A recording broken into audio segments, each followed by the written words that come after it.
In this video, we'll see how the production function translates into cost. So it's the same example with the factory making sweaters, the one machine, the workers varying from 0 to 5, and these are the output numbers. And now we're just going to put dollar values on there. So the knitting machine costs $25 a day, and that's a fixed cost. We can't increase that, and we can't decrease it. We have to pay for that machine whether we make anything or not. So we always have some fixed costs because in the short run there's a fixed input, and the fixed costs don't change as we increase our output. They don't change as we increase the variable inputs. They're fixed. Then the variable costs, well, in this example the workers cost $25 per worker. I guess all these numbers are kind of silly, but they work. So actually, even before we fill that in, we can always fill in a 0. There's no variable costs when we have no output by definition.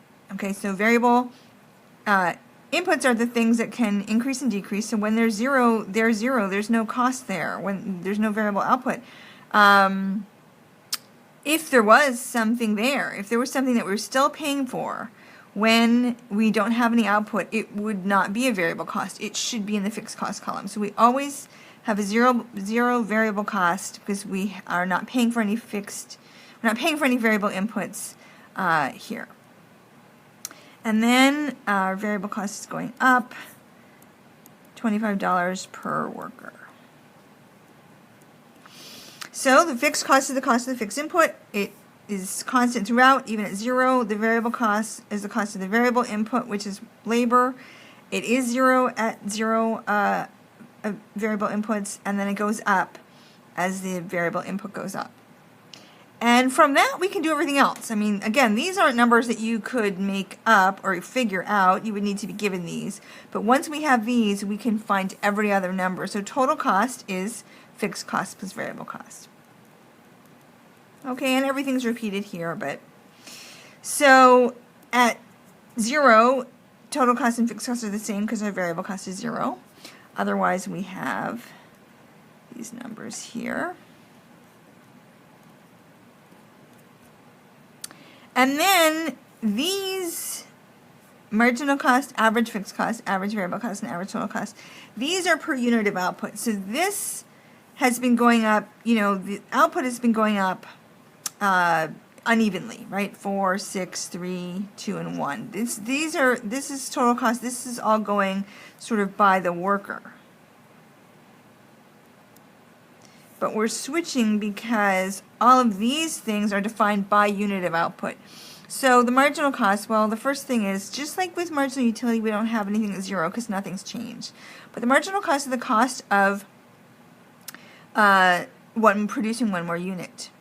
Okay, so marginal product also is like how much more output you get as you change the inputs, and this is how much more cost you have as you change the output.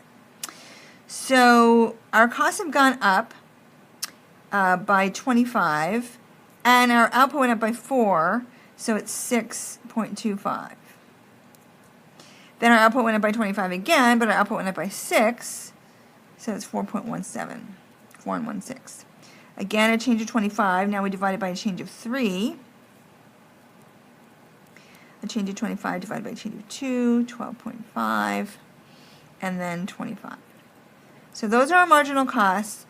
And what do we see here? They're falling and then rising, and that's the characteristic pattern. Because marginal product is rising and then falling, and we saw that in the other video, marginal cost is falling and then rising. So when we have when we have increasing marginal returns, when marginal product is increasing, marginal costs are falling. It's cheaper to make more units.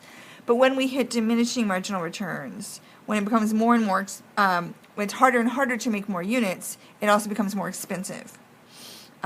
So that's the pattern that we see. Average fixed cost. Well, we're not going to do averages at a 0 level output because we don't want to divide by 0. We can X those out.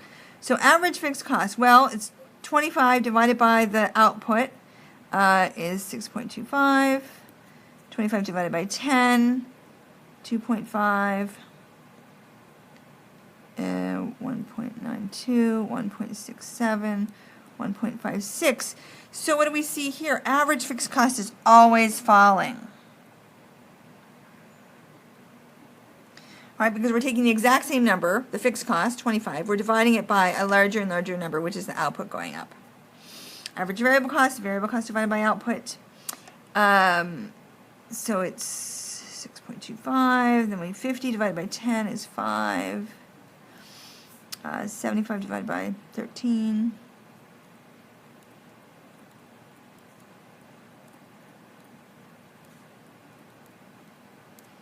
Those are our average variable costs. And then average total costs, we have two ways to do this.